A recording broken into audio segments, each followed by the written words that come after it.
Give us any chance, we'll take it. Read us any rule, we'll break it. We're gonna make our dreams come true. Welcome to National United Podcast about 8 seasons in a row. I'm Lisa Fernandez and I'm Chris J. Wardner. Hello. and we're about to review the final episode of Laverne Shirley. We're probably going to have some ephemera coming after this, and we're probably going to review both reunion specials for the show, since there is indeed a final reunion sketch at the end of it, at the end of one of the reunion shows. So this won't be the exactly final podcast of the show, but this is the final episode of the whole series, and we're reviewing it right now. Here Today, Gone Tomorrow, directed by Tom Turovich, written by Susan Jane Linder and Ken Sagos, who did the story, and teleplayed by Susan Jane Linder. I'm sure Chris has some facts about everybody but poor Tom, because poor Tom does not have that many factoids about him left for us to talk about. What I basically kind of did is I sort of backloaded. So I have sort of a write-up. I sent it to you yesterday, I think. Yesterday or the day before, and was the write-up about Tom. So we'll cover him a bit in sort of an all-encompassing sort of fashion. Yeah, there you go. Mm-hmm. Here's what the episode's about. The gang worries that something's seriously wrong with Carmine when he breaks up with Susie, quits his job, and closes up his apartment. But it turns out good things are afoot. He's decided to throw caution to the wind and try to make it on Broadway. He's short the necessary cash to make the bus trip, but Jairus Lonesome, Rhonda, and Frank float him almost all the cash he needs. Laverne ends up giving him her water mattress funds and a kiss on the way out the door. Carmine arrives in New York and meets Rick West, a savvy fellow hoofer who is looking to score an apartment by filing through the obituaries at the audition. Rick, knowing that Carmine won't be going out for the same parts that he is, immediately offers him friendship and a place in the apartment he's scoping out in the obituary column. Bolstered by this new friendship, Carmine sings his heart out. With so many other talented people around him, his spot in the show is anything but assured. Will Carmine land the part? Can he and Rick get a rent-control apartment? Or will Laverne ever get a bed of her own? So what'd you think about this one? I don't know where to start. I honestly don't know where to start. We've covered 100. This is our 178th episode to review. Wow. And there are so many memories that we've shared, and yet, unlike the move to California, which got that beautiful montage, we jump into an episode which admittedly is a wonderful farewell to Eddie Mecca for the series, if the series had gone on without him. But it is a unique creature of an episode because there are some wonderful sentimental notes that are hit. The scene with Laverne and Carmine, their goodbye, is very sweet and very sad in a sense, because it's Laverne kind of losing one of the last few connections she had to Milwaukee.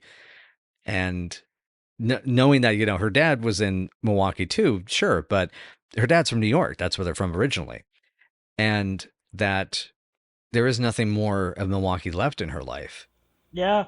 And so that scene, I think, covers that quite well, especially given just how much she has believed in him, and especially during the California years, has been really rooting for him to get off his ass and do it. Yeah. I do have my fuck you Carmine about it being manipulative to get the money at. It's like, well, I guess I can find the money some other way. It's like, dude, don't do that, dude. Don't do that. Please, God, don't do that. You've grown so much, and I love how passionate he is at the beginning. And this is a complicated episode to come to because before the pandemic, I had two things I wanted to do with my life. I was going to make 2 hours worth of content that I directed that was my own. Mm-hmm. And it didn't matter whether it was 2 hours worth of short films or a feature film. And I wanted to take a trip to California to see what the Hollywood scene was all about, to try to do it as a movie thing. Because that's been my goal. I mean, obviously, if you listen to this podcast, hopefully you know that that's me. And obviously the pandemic had other plans. And coming back to around now this show, this was something you and I started partly because, and the timing worked because of that. Yeah. Because we needed something to take our mind off the fact that the world was essentially burning and dying. And reaching this endpoint with that note of, I got to get out there and go do my thing. Yeah. It's a weird full circle moment. So anyway, I'm sorry. That was a very long rant, but No. Yeah, I did enjoy this a lot more than I expected, though. Yeah. Yeah, for me, like it is more enjoyable, mostly because of the chemistry between Rick and Carmine. At that level, it is enjoyable and very much a lot of fun to watch. Another level, it's sad because Laverne's life ends up in the air. Carmine does get a concrete ending of some sort, at least. But Laverne's life ends up in the air. We only get like 2 scenes worth of her in the series finale. And that's kind of sad. But a lot of the episode manages to float on how good the chemistry is between Rick and Carmine, and how much it would be fun to actually watch them have a little spin-off series together. So yeah. Yeah.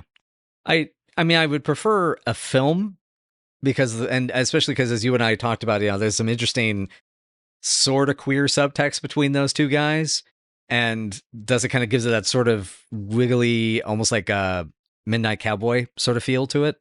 So it always makes me think like a comedic version of that type of archetype of, two down on their luck guys, just trying to make ends, trying to make it in the big city. As a movie would be kind of interesting, almost sort of like the masculine '60s set a version of Girlfriends, I'd say, or something like that. Yeah. But yeah, but they, I will say though, yeah, Ben Powers is like one of the major pillars of this episode. Yeah. Yeah. He does a great job. Ben Powers is a absolute badass. He makes you care so much about Rick, even though you don't even know Rick, and you won't get to know Rick any more than you do in this episode. But he has a great job landing an impression, making this character sympathetic and enjoyable and likable, and yet sly and yet not sly, and yet teasing and playful and yet caring. So it makes him interesting. And I love his nerve-wracked confession that he was running around the city trying to get rid of his pre-debut nerves. And he was so preoccupied with worrying about the show that he forgot to be afraid of being mugged. Yeah. Yeah, because that was endearing. Because again, this is for one of those things just for folks that are of the younger generation. New York in the 60s through the 80s was a very, very different time. The pre-Giuliani New York was a completely different animal. Yeah, the pre-Disneyfication of Times Square days. Yeah, where 42nd Street was where you went to maybe, get hit up a sex worker and hopefully not get stabbed in the back by somebody in the process. Yeah, and go to thousands of porn movies. Oh, yeah.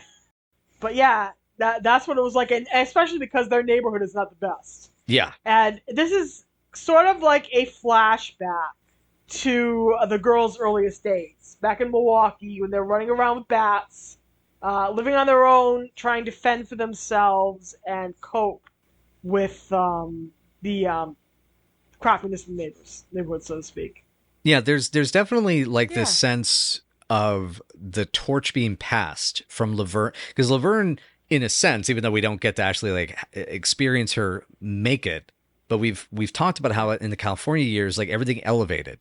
Work got easier, money troubles were never as much of a problem after like episode 4 or 5 of season 6. And so this is like passing the torch and saying, Carmine, it's your turn to go out there and make something of yourself. And that's kind of I picked up on that too, that it's sort of like, okay, this feels like we're getting back to the basics of what the show used to be, but with 2 new characters. Yeah, that was absolutely, you can absolutely see it as a kind of launching pad for it's like Laverne Shirley, but boys that they're going for here, and that's what makes this enjoyable. And it's interesting also that bringing up the move to California, I appreciate how this shows and kind of confirms in a sense exactly what you and I said about reestablishing the premise of Laverne and Shirley when they made the move to California, and they were able to set all of that up in one episode. They set up, and now mind you, obviously it's just one character that has to move there, but they were able to establish his director, who could have been a recurring character. They have Juanita, who's one of the dancer gals that could have been a regular, and they kind of set up but they basically set up premise, environment, characters right out the gate. And so you now have your 3 kind of components, your main foundation, like in place to go ahead, and they were able to do that in like essentially half an episode's time. Yeah. Yeah. The fact that they managed to do that is it's pretty neat if you really think about it.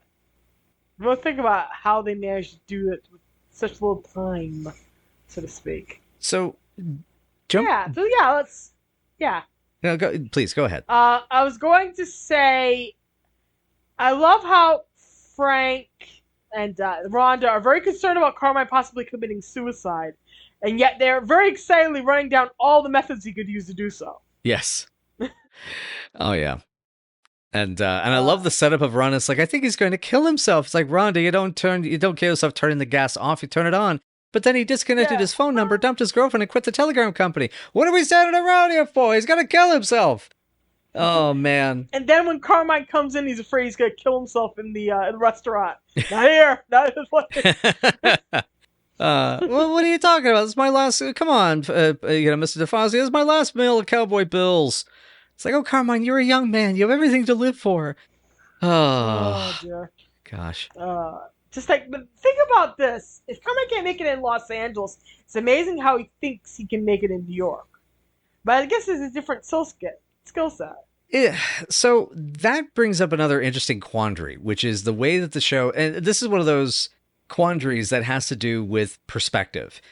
We think of LA as a movie town, movie and TV, and we think of New York as theater. Yeah. In the late 1960s, that's not entirely accurate, because even though there is a concerted amount of, like, a very concentrated theater community in New York, there has been since, the city became what it is. But LA does have a theater scene. It has they even show in season 6, it has a stand-up scene, which with like talents and things like that. Because, he could have integrated his singing and dancing into his comedy routine and actually been successful with it at some point. Yeah. Yeah. But you do have theater in different ways. And as a lot of folks have said, and, you and I have seen actually this in looking up the history of some of these actors of the show, is that there are multiple theater companies that created wonderful, successful people and was able to attract talent and nurture that talent. If he wants to be a theater star, going to New York is not necessarily the one path for him. But the question, and I guess the point that may have been much more important about that for them to actually make this distinction, I think they simplified this for the TV audiences because, middle America, the quote unquote flyover states, perceive it this way, that the perception is you have to go to New York to get into theater. But the real distinction that I think can be made in Carmine's case is that is where he wants to make it. Because, speaking from example, like, I want to be a director that is directing feature films for theatrical exhibition. And I can technically do that here in Portland, but I want to do that in a place like Los Angeles or one of the other major film markets where it is more conducive to making the kind of films I want to make. Exactly. There you go. And here's the thing: is that New York has this has this thriving television market, and you can make films there, obviously, in New York, like multiple examples of that. So it's absolutely possible to do exactly what Carmine ends up doing in New York, in LA, and vice versa. So it's interesting. It's interesting to think about it. Yeah. Yeah, because when you consider the New York scene of the new Hollywood, that is the birthplace of Martin Scorsese and Brian De Palma. And by extension, Paul Schrader as well. Those were folks that were actively making movies. A few months ago before this recording, I finally got to see Hi Mom, Brian De Palma's second feature. And it's all shot in New York. It's young, very young Robert De Niro. And it is 100% New York production. It's New York. And it even has, because it's about a guy who tries to make porn, is about even the local independent schlock nudie and porno scene. And so I guess, again, the point I'm making is that, like, that would have been something that would have been cool to explore, but it's interesting this that they don't make that distinction about how LA and California and the West Coast does have a theater scene. And that is the I guess the kind of the fantasy, the power fantasy, I guess, of Carmine and his success is that he's able to go to New York and get into Hair ostensibly for its premiere in 1967. Yeah, exactly. That's the point. We're still in 1967, and that is exactly when Hair is starting to take off. This is before it becomes a huge phenomena because everybody's naked on stage. Right. That's one of the reasons why Hair, besides the score is really good, besides the fact because Hair is very much in its Broadway and musical form is very plotless. There's a thin plot running through it, about the Vietnam and the avoidance of Vietnam, and people having this sort of tribe-like relationship with each other. But it's very much improvised on stage a lot of the time. Even with the songs running through it, and movie-wise, they had to make a plot out of it. Mm-hmm. Yeah, Yeah, go ahead. Well, I was just gonna say, my father did even say that part of what made, because he had finally watched Hair, the film version, just a few years ago for the first time, and what he said was how reading the synopsis of the play versus watching the film is how Milos was able to craft a different version of Hair that's a little more mature because it's looking back at the era, whereas the musical came out of the era and wasn't aware of what was coming for them. Yes, exactly. Because Hair is one of the earliest examples of people just getting on stage and improvising, man, in a lot of ways. Right. Though we have our continuous storyline about the main characters. They changed a lot for the movie version. But that happened. Old Calcutta happened. That was just basically a lot of improving and everything. And that is what makes it so unique and different from the linear storytelling ideas. Sorry, just think about improv and theater acting and stuff. Now I'm just thinking about what if Carmine had an episode of this would-be spinoff where he goes and works with a Shirley Clark archetype filmmaker. Oh, that would be fun. That would be fun. There were hundreds of different things they could have done, but they didn't get to do it. Oh well. Oh well. Rhonda regrets nothing. Oh, that's wonderful. Oh, that's cute. Yeah. So, getting back to the episode, I guess in particular, unless that is you have other points to make about the era, the location, the etc. I don't want to jump all over this. No. That's all. So that's all very new, and the way the musical presented itself was very new, and the way the show ended up becoming famous and ended up getting Tonys, it ended up getting attention for being unique and being telling a story and having unique songs. It ended up fostering this whole kind of style. So Carmine is basically at the epoch. Mm-hmm. He is at a place that puts him in a position to be a generational talent there. Yep. Which comes back to what you were saying earlier in Do the Carmine a few weeks ago, where that was an episode that could have used that springboard of him becoming new and becoming part of the new generation, and then use that to lead into this. Yep. And they did not do that, and that drives me nuts. So unfortunate and annoying. They could have done so much more with it. Absolutely. To connect it all. But I will say though, the opening of when he tells Rhonda and Frank what he wants to do, go to become an actor. My note is he's going to make it after all. Toss a hat up in the air. I felt it was a really cute opening, but the lack of Laverne is absolutely felt in this moment. And no Squiggy, Lenny, or Shirley. Yeah, no Squiggy and no Lenny is what's surprising. We do not get to see David at all in this episode. Yeah. To our shock. To my shock and your shock. And everybody's shock. Unless they get deleted out. But they are not in this episode at all. I know you can beat up all the guys in Hello Dolly. I love Frank's memories of supporting Carmine's boxing career. Yes. And saying that. I was going to invest in you when you were a fighter. And I love as it gives him the change. Here, Jukebox made more money this month than I did. Oh, so cute. You've been just like a father to me. A whole monologue. Mr. DeFazio, you've yelled at me. You insulted me. You took me for granted. You're just like a father to me. Enough hugging. It's not like you're committing suicide. And Rhonda, you've always been like a sister to me. Yeah, sure. But I'll get over it.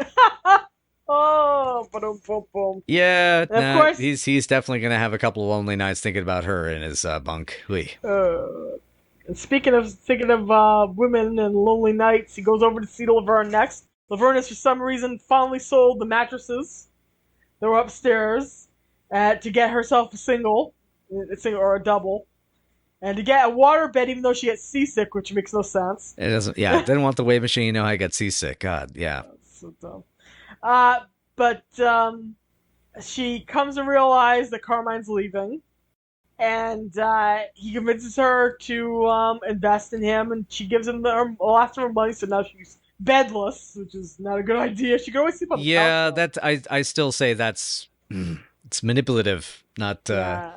Yeah. It's very coercive. Yeah, it kind of is. But then Carmine did that to all of his friends, basically, to get them to invest in his career. Yeah. So, but it pays off. He does get he gets a choral role in what's going to be a big Tony-winning musical. True. So in the end, he's where he needs to be. Yep. Hopefully one of those checks, once he and Rick get out of that shitty apartment, ends up going to Laverne. Right. But yeah, going back to the notes of this conversation he has with Laverne and him, getting his way out, and she asks him, when you leaving? He says, tomorrow. Because every day I'm here, I'm not there. And man, that one hit. Good. That hit hard. That's a good one. That's a good one. Every day I'm here, I'm not there. That is a good one. That is a really good one. But sometimes you gotta pace yourself, You gotta pace yourself and pace yourself right. Feelings. And then Laverne, of course, reminding him, and I expect to get that money paid back. I still got friends in New York who think that break a leg means break a leg. I love that line. That was really good. His response, they got to catch me first. That was cute. Sudden hugging, sudden kissing right in the mouth. That was a little, yeah, it was a something. Yeah, I feel like they were trying to build some kind of romance arc in the season for Carmine and Laverne, but they built it too late. They built it too late, and they built it very poorly, I would say, is the other problem. Because if that had been built better, I think, he would have been the one to bail her out of death row, Yeah. I think the problem with that is, once again, they had planned to get her with Larry Breeden's character. They had built up all these plans for that romance, and then he passed, and then they had no alternate plans. So they kind of throw her at everybody. Throw her at Weezer. Throw her at Adam West. They throw her at basically everybody in the universe, to the point where they just see which, I don't know, see which one is genetically gonna stick. Yeah. Anyway, who gets glued to who? But this is still a good bit of warmth and intimacy. I felt that truly nice. The episode needed it, and I'm glad it's there. I do wish it had been more. There'd been more at the end, but it is what it is. Yeah. I like the look of sadness on Laverne's face when she's alone. She's just sitting there looking at her brochure. Alone. It's depressing. It is depressing. Sad. Now there's just. But anyway, don't worry about it. We got this old ass B-roll. Then the new B-roll of clearly 1960. Wait a minute, that's on period accurate B-roll. We got Funny Girl and You Only Live Twice playing in theaters. Yeah. I noticed that. It's actual period accurate B-roll that they managed to score. Casino Royale's playing too. You Only Live Twice. All both of them came out in '67. There you go. And then we cue the audition hall, and we have Benjamin Allen Powers. Ben Powers. Sorry, the Harry Allen Towers joke just only snuck up on me there. Yeah, I know. Ben Powers. But yeah, we get introduced to Rick. We get introduced to the whole scene. I do love the thing that no one takes him seriously unless he's a producer, which. Yeah, when you're at one of these giant auditions that's got like 500 people that are all actors, essentially clamoring for one of your jobs, it's like, I'm not talking to you. Bye. I don't agree with it, but I understand it. Yeah, exactly. I will say, Rick has instant charisma. God, yes. And he's instantly nice. And call this a hunch, but I don't think we're going to be going out for the same parts. That's funny. That's how you do that kind of joke. Because then it's like, you're way taller than me. I love that punchline, and it gives us this look like, sure, okay. You're smart. Hey, I'm from New York. Oh man. Although I will say Carmine's question, fuck you and your homophobia there, Carmine. Hey, yeah, that's not the best at all. Which I say this because of the fact Carmine's had homophobic moments before. And I understand that it's probably being played more as a joke than anything else, but it's just very... Sometimes being period accurate has got his catch. Yeah, it's annoying. I mean, believe me, I'm writing a lot of Lovecraft era fiction, so yeah, I am aware. But exactly, just exactly. And there's a way to do it, and the show fails to do it. Yep. So, okay, lots of Broadway patter, lots of auditioning. Yes. My one big laugh out of this is auditioning montage is the guy with the big fro who says he's there to get girls. Yeah. What do you want to be in the show? Chicks. My one of my bigger laughs in there. First rule of acting, lie. And then Carmine tells the truth and they accuse him of lying anyway. And he gives him a glare. Yeah. Yeah. Rick's confidence is great though. Yep. Rick's great. Also, did you notice when they mentioned they get a callback and they're sharing the same towel as they're wiping their hair? It's very cute. Yeah, that's adorable. I love that, and then the peering, and then a slow change in attitude. That's adorable.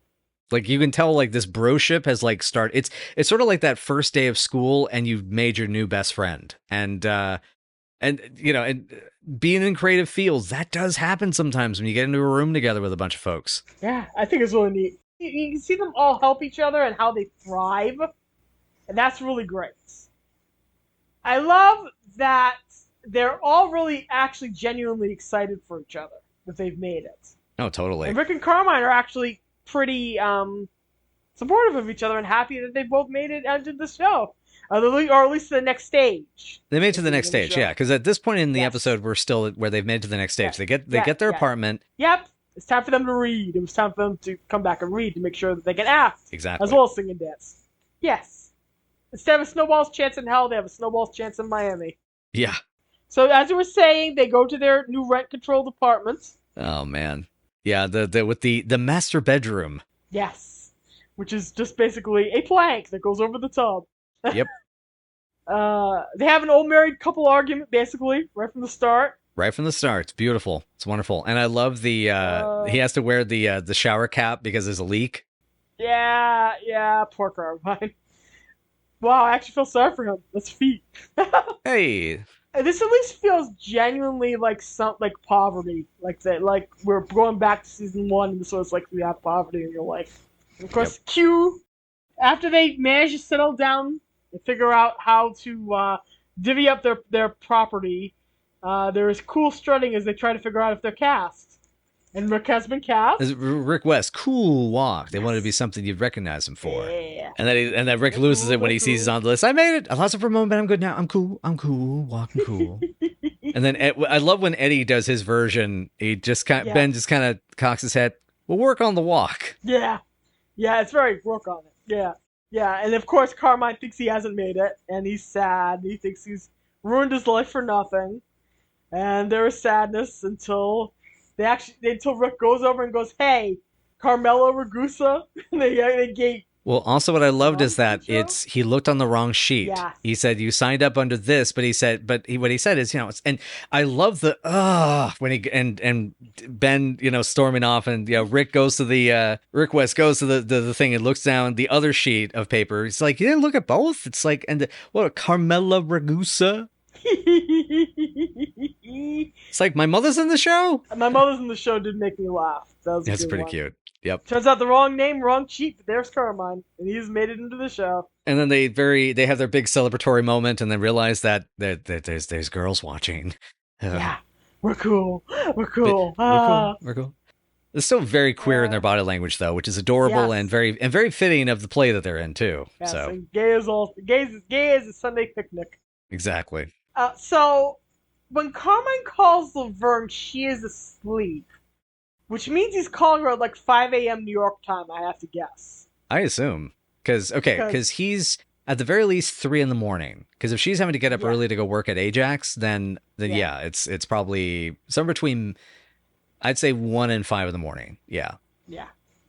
Yeah, because I was trying to make sense of the time difference and trying to figure out when Nick was calling her by, but because I figured he considered 5 in the morning reasonable if he thinks, oh, she's up for work. He's used to California time. So. Which wouldn't be which wouldn't be the case. It would Yeah. actually be more like he has to call at 10, you know? Yep. Because like right now, Yeah. as we're recording, what time is it there? 12:15. It is 9:15 here. There you go. Huzzah. Time zones, everyone.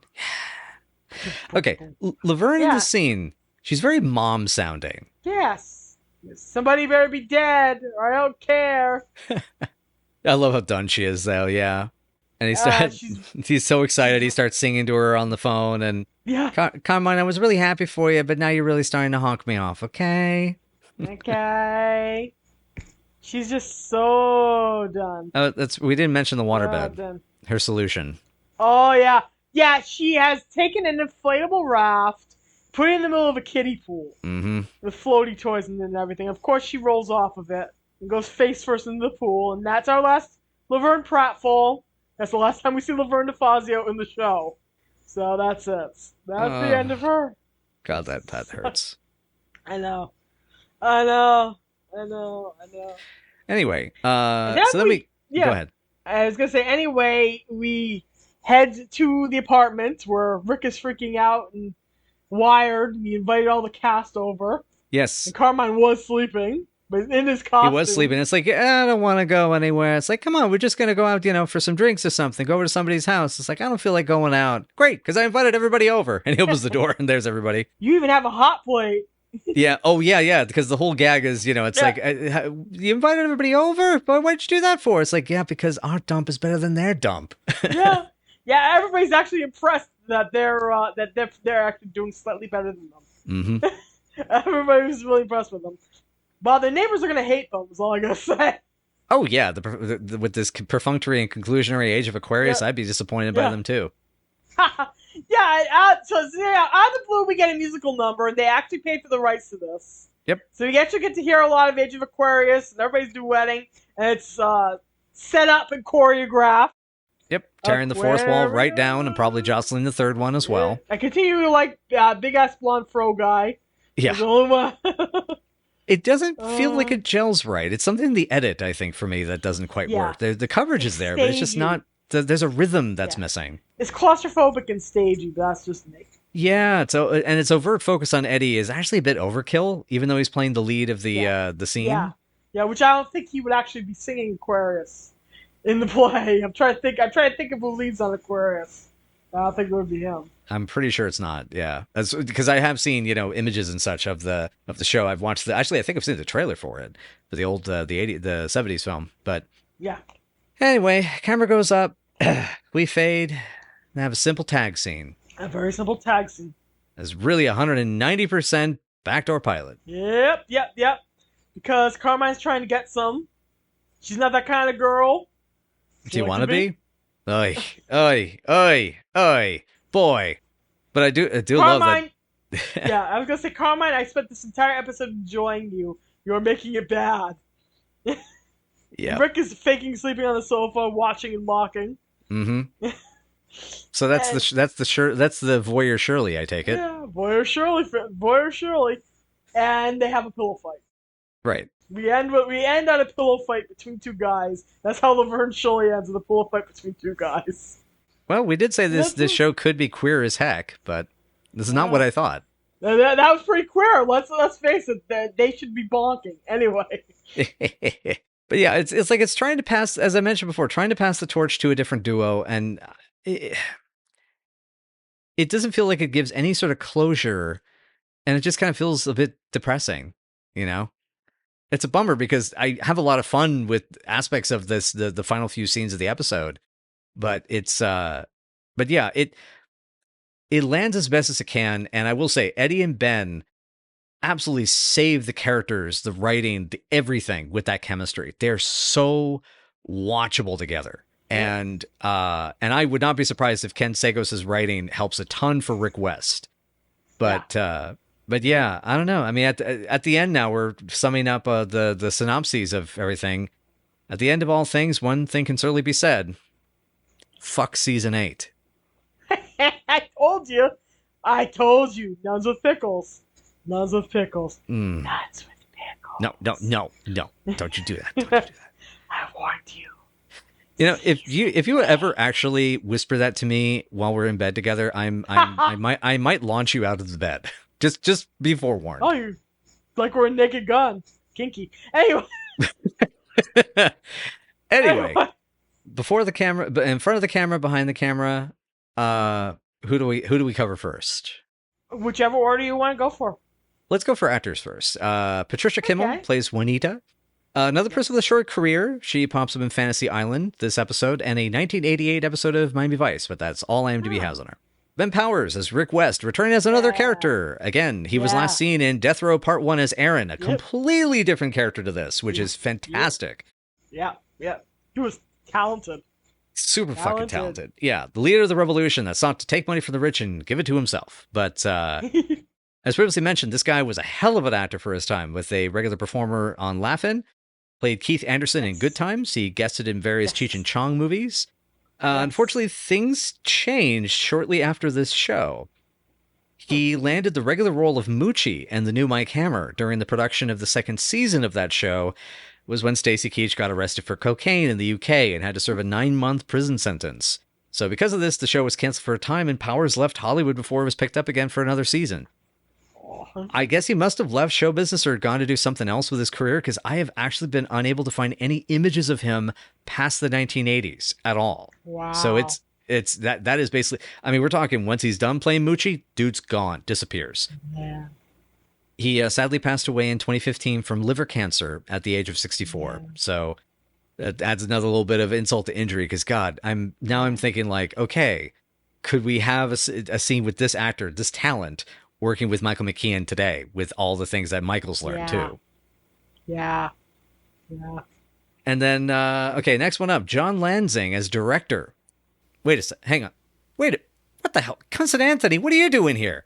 So it is. That's right though, folks. It is another returning actor from another New York set episode. He originally played Cousin Anthony in The Festival, but Lansing was himself another 70s and 80s working stiff in the silver and television screen who bounced around the usual, but definitely had a liking for something a bit more grit.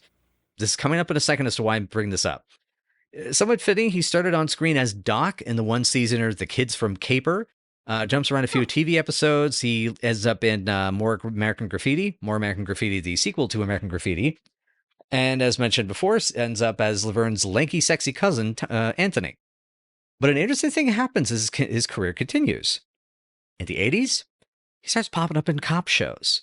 He's in episodes of like The New Mike Hammer, alongside Ben Powers, Magnum P.I., Hunter, Matt Houston. Then he starts writing these types of things, including 2 episodes of Renegade, some Swamp Thing, and even an episode of the Michael Dudikoff starring Cobra one-seasoner. I cannot believe that exists. And then this guy starts writing and producing on Walker, Texas Ranger for more than 40 episodes. Okay. That's cool. Fucking trip, man. Anyway, his last project was a co-executive producer on Scoundrels in 2010. I don't see any other activity on his account at the moment. Writers. Again, we have Ken Sagos returning from his time in the awful Belfry madness of Monastery Story. Poor man. As we discussed before, yes, that is Kincaid from Nightmare on Elm Street movies. He is actually still working today. He recently just wrote and directed a short film inspired by the 1963 Children Crusade. The title of that is The Secret Weapon, Yesterday is Today. You can look up the trailer for it. Looks like it needed some more work in post, in my opinion, but he definitely has got the heart that he's trying to reach. He is also now currently working in post-production on Story of the Seven Maids from Stockbridge, which is a documentary adapted from his book. Oh, wow, that's cool. Good for him. Oh, yeah. Yeah, that's pretty awesome. Yeah, that's quite a career. Susan Jane Linder also returns here as well, starring as a story editor on Season 3's Plain Hooky, then getting story by credit on Of Mice and Men. She was consistently credited as a story editor on Season 8, which led to a short career writing a few things afterwards, including some Double Trouble episodes and One Saint Elsewhere. She does seem to have left showbiz after that. Okay. Yeah. Tom. And now we have to talk about Tom. Yeah.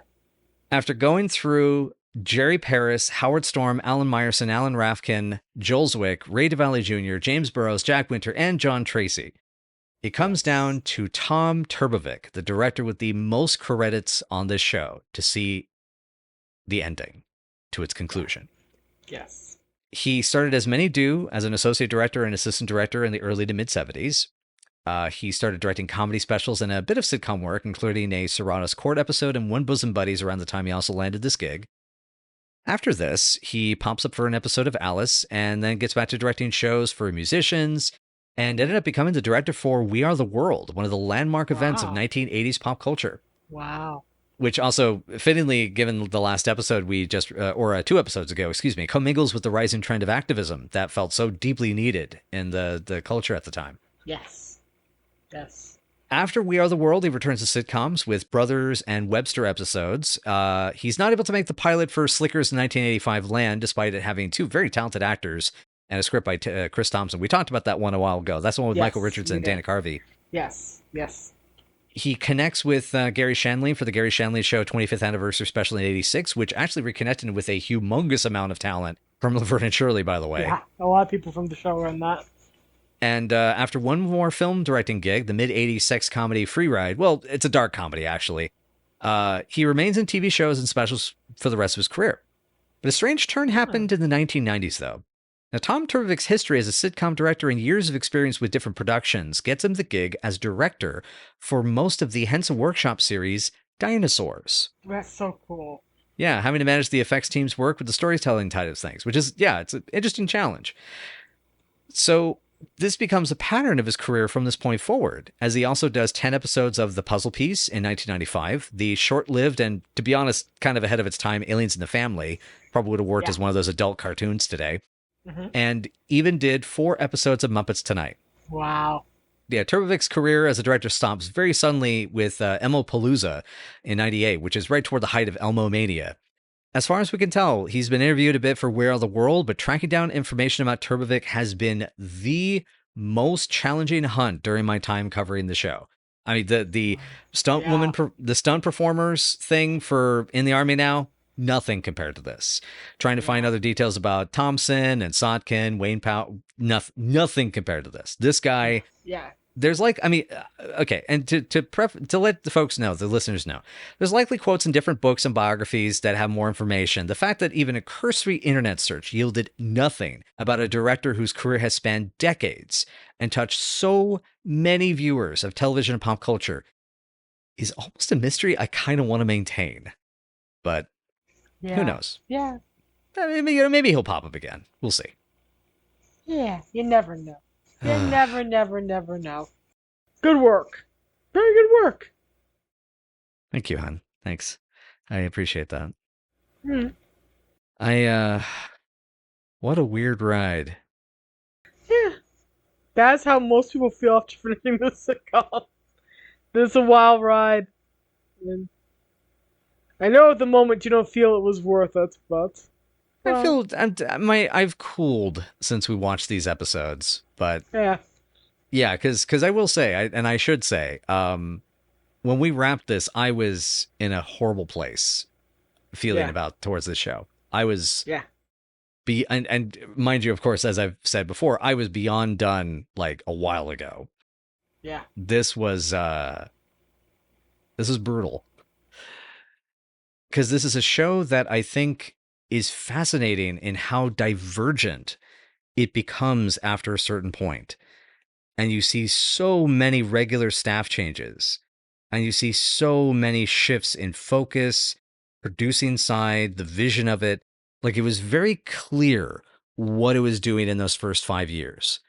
It has a theme that it sort of figured out pretty early on, develops through 3 more years, kind of reaches the pinnacle of it, and then it tries to reinvent itself so drastically that when we reach this conclusion, it feels like a shadow of its former self. Yeah. That's pretty much generally how the world feels about the show. That pretty much we go from this very high pinnacle of a sitcom, though some people never enjoyed the show and always said it was just some chintzy ripoff of I Love Lucy, blah blah blah blah blah blah, which it definitely isn't. Yeah, you can watch all the Lucy and Ethel you want, but these are two entirely distinct products of two entirely distinct times. But the way the show declines in season 8 because of poor luck, poor timing, and fate is just sad. And it's hard to deny that that's how it happens, even though I know some people just love season 8. And it's not like it's all lowlights. There are at least some positives and at least some good episodes to be had. So it's not the end of the world. It could be better, but it's not the end of the world, you know?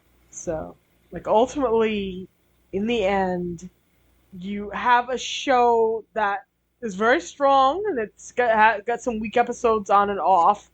And then it has, ironically, has the strongest season possible, and nobody watches it.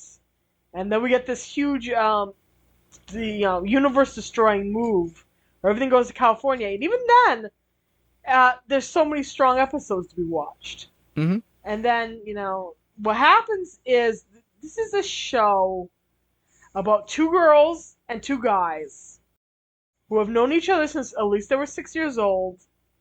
They know each other inside and out. And the two girls and the two guys would do anything for each other. And as the show's first, 5 seasons, it comes to pass that they would do anything for each other. And once you take the building blocks out, and you have the parents, and you have no Lenny and no Shirley, that's what, makes the show harder to watch. That's what kills the premise. That's what kills the spirit and the joie de vivre. Yeah. Yeah. It's a strange, unfortunate death for this show. Yeah. You mentioned, I think it was the last pod or maybe the one before that, where it was stated by one of the cast members that the show canceled itself. That's David Lander. Yeah. Yeah. That feels very accurate, because it's kind of like how when you lose the rhythm of a relationship or a working situation, or even in my case as a creative, the focus on a project.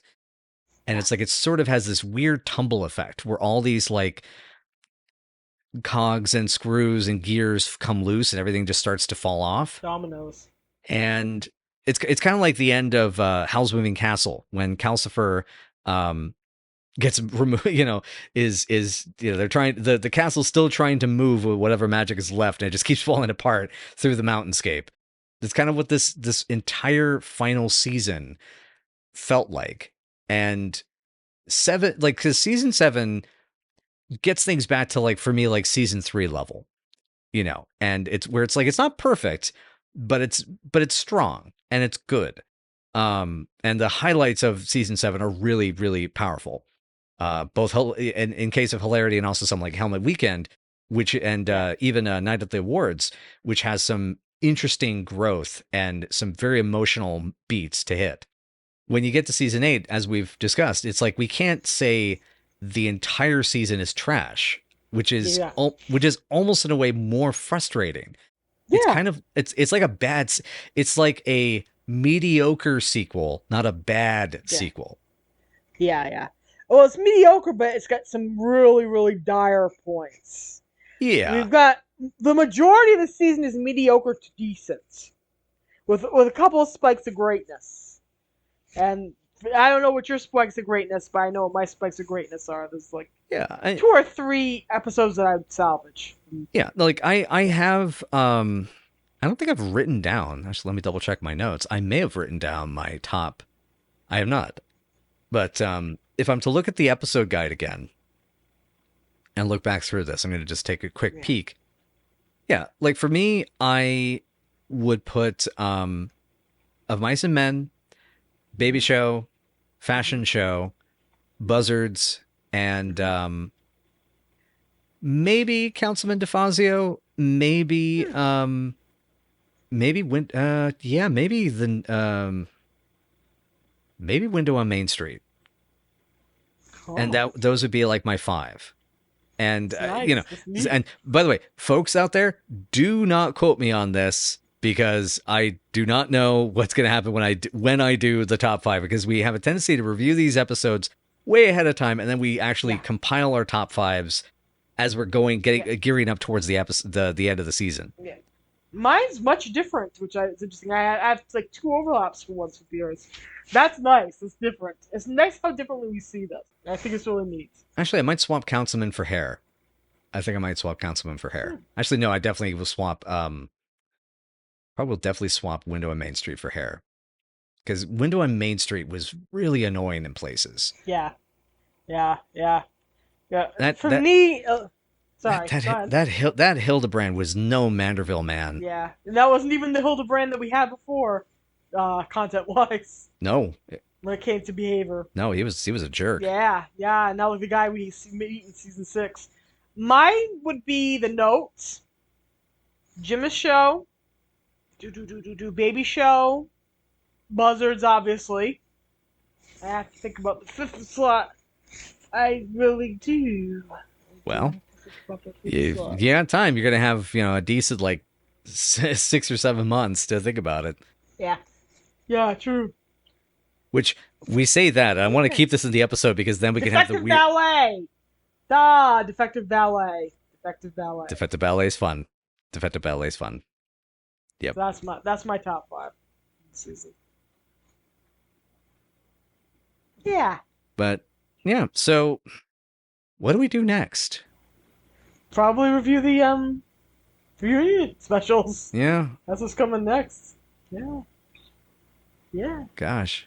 But anyway, I guess since I feel like this is a good place to discuss this, now that we're at the end, what are some surprises that you had in watching my reactions getting to this point? Let me think. Well, I thought I didn't think that you would dislike Lenny's crush as much as you did initially at first. I thought you would like Buzzards more than you did. But I was actually, but there were several things I knew you would react and got spot on, which I knew you would love. Born Too Late. I knew you would love Born Too Late. I knew that would immediately be a hit, so I was waiting to show that one to you. But yeah, those are my surprises. Yeah, I had various surprises along the way. And then on top of that, were there any things, thinking about it now, that stood out for you that your perspective changed even to your surprise on rewatching? Rewatching the show actually made me realize that there were a lot of episodes that I'd underrated or hadn't paid attention to, and hadn't watched in a long time. It made me change the way I saw certain characters. So it's great. That's a great positive way to kind of land on things. I think on that note, then, shall we rate this episode, this finale? Let's. As a general episode, it's a 5. As a series finale, it's a 2. Yeah. Good distinction. Yeah, as an actual episode, this is like a solid 6 or so. Because the chemistry between Rick and Carmine is nice. It's nice to see Carmine succeed. They really could have chopped the endless Aquarius number to give it more space. And to give us more space to know Rick. But, otherwise, it's pretty okay. It's a nice closure for Carmine. But as a series finale, it's a 2 because Laverne's barely in it. There is no Shirley. There's no closure for the boys, really. Yeah, exactly. As a series finale, it feels so morbidly hollow in a sense. Like there's a macabre quality that reminds me of looking at a husk that used to once be someone you knew. Yeah. But as an individual episode, I mean, I felt like, honestly, like if this had come like a few episodes earlier and they just had no Eddie for a few episodes at the end, this would have been easily a 5 to maybe even a 7 on a good day.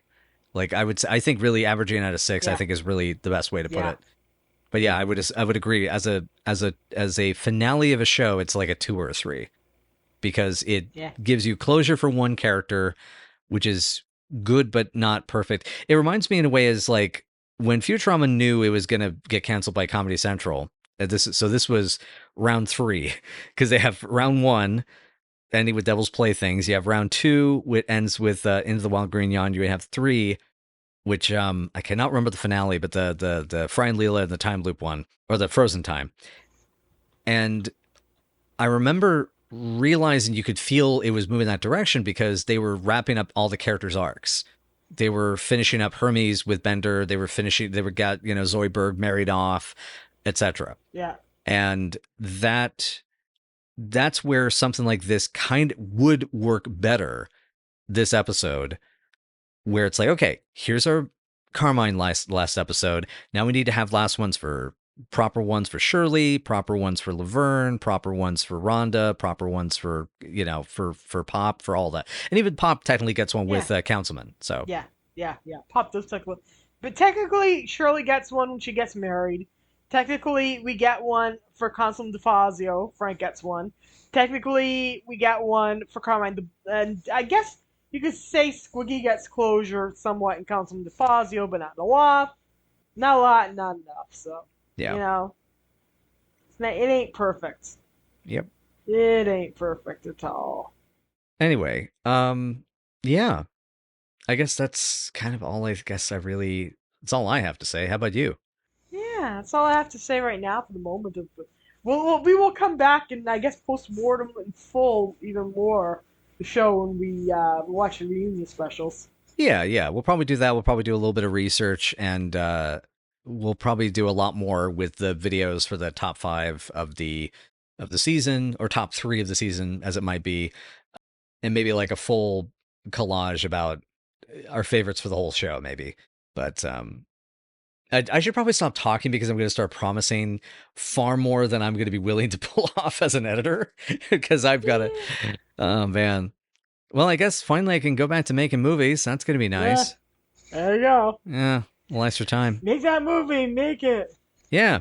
Hey, I got to make a movie. You wrote one for me. You wrote a really good one. Yes, I did. This wonderful Lisa Fernandez here, she wrote this fan-freaking-tastic Dorian Gray take that I want to direct so badly, and it's brilliant, and it's so good. Yeah. Anyway. Sure. So, okay, I guess...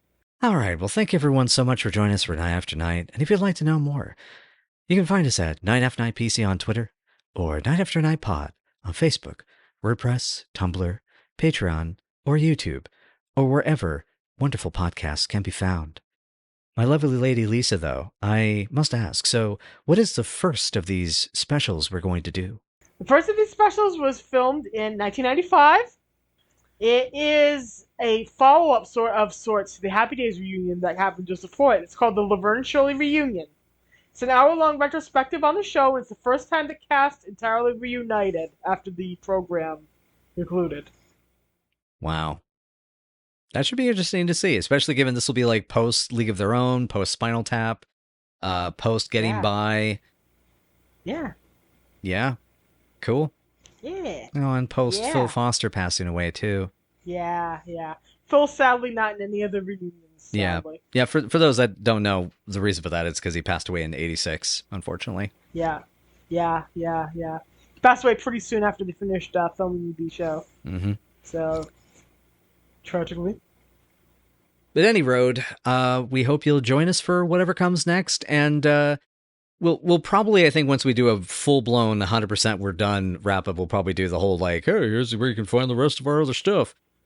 But in the meantime, we hope that you have a wonderful day. We thank you all so much, those of you who have been with us on this journey for 3+ years. Oh my God, that keeps hitting me. Yeah. Thank you for showing up. Thank you for watching. Thank you for actually listening to us for all this time. And Lisa? Yeah. I love you. You too. And I'm glad that we made it through this journey intact. And a lot more people, way more people listen to this podcast than I ever thought they would. I figured it would be more. Actually, I thought it would be even more than we have. I'm but Every time you say that, I'm like, wow, this is way more than I anticipated. Part of it's just because Laverne and Shirley has always had a cultural impact. People have been referencing it ages. I just found out that there's a reference to it in Day of the Tentacle, the old LucasArts game. Yeah, there you go. There you go. There you go. There's plenty of MST3K references. Oh, yeah. Hello, the Vine. Hello, eventually that's Shile. Yeah. Hello, Vine. Hello, Shia. Yeah. Lenny and Squiggy. In cold blood. Which does that imply that they listen to the no? Okay, what am I saying? We know Frank or Trace listened to the Squig Tones album. Oh, you know. Well, obviously, everybody who wrote that MST3K and everybody who appeared in MST3K were the correct ages to have watched Laverne and Shirley when they were teenagers. So, of course, that was a cultural touchstone for them. Totally. So, yeah. Shut up. So, it shut up in the writing. Yep, that it did. All right. Well, anyway, I guess I'll stop rambling and I guess we'll end the pod here. Yeah. Cool. Yeah. We'll see you next time, folks. Yeah. See you all soon with the reunions. Bye, y'all.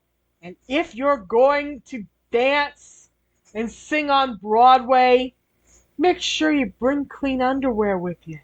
Thank you. Bye, y'all. Thank you for tuning in. We appreciate it.